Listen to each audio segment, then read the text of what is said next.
Hi, welcome to this video. In this video we will be looking at how we can use Google machine learning engine that has now been renamed as Google AI Hub to develop first TensorFlow based model, and it's very easy to develop this model and start from the scratch. So I'll go through with you. So first of all, visit google.com and find out about Google AI Hub. Google AI Hub. Once you reach the Google Cloud platform, you can see the greetings page of the AI Hub and you can click on open the hub. I already have a $300 subscription from Google, which is Google giving away for free for 1 year, so you can subscribe to that subscription to use this TensorFlow based VM machines.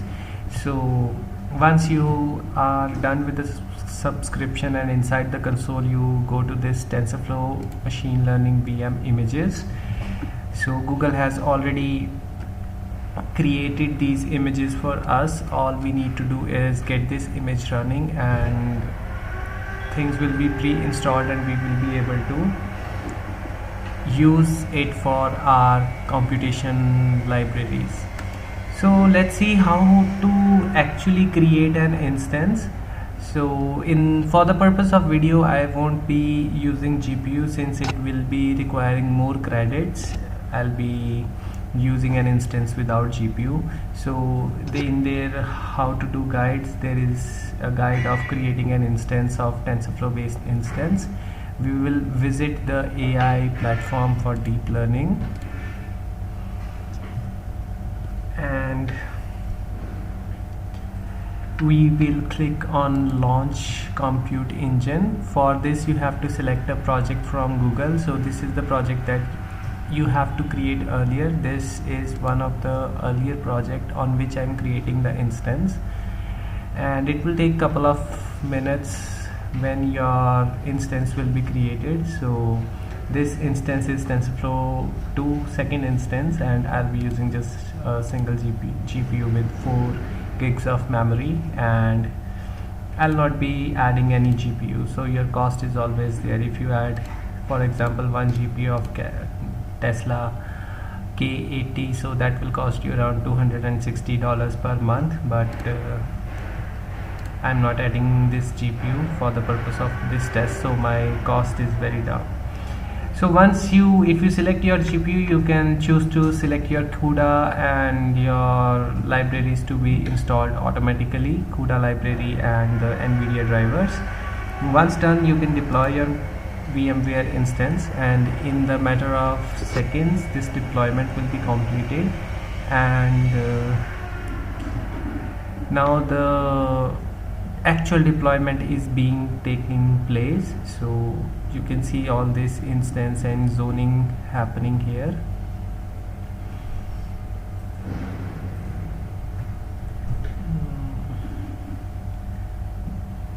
This is going to take like 1 or 2 minutes to deploy this machine, and finally this machine will be available in your projects under computation engines, from where we can test the TensorFlow installation. So while the machine is being deployed, let's check the TensorFlow docs for test example.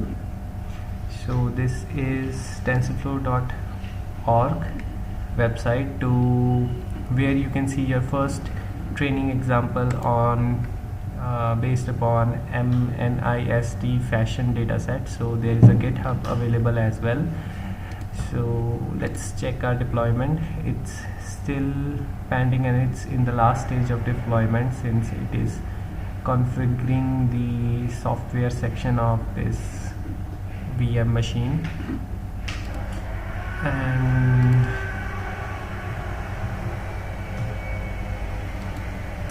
okay, as you can see, that machine has been deployed. So let's go back to the Google Cloud platform, and this is the project I have already selected, and inside the resources you can see that I have these 2 computation engines that are currently running. I will open this window in my browser.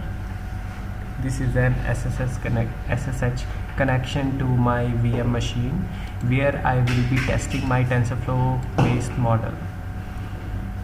So this is now connecting to my VM machine. So my VM machine has been connected, and there I'll create a file, example.py file.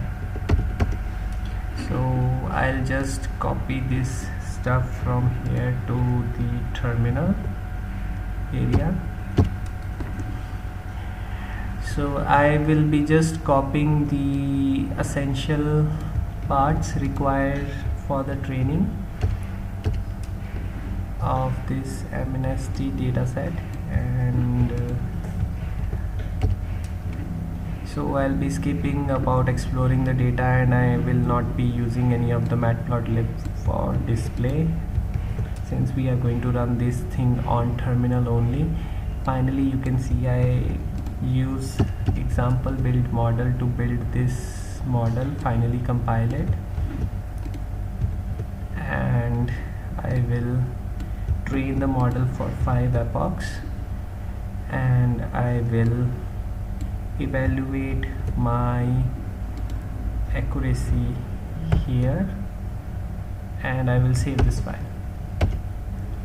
So as you can see in the coding area, I'll maximize this window. First of all, what we will be doing is we will be importing TensorFlow as TF. So if TensorFlow is installed, it's a third-party library. If it is installed inside this newly created VM machine, it will import itself. It will import NumPy libraries, and it will get the fashion MNIST dataset from Keras, and finally do the test and train split.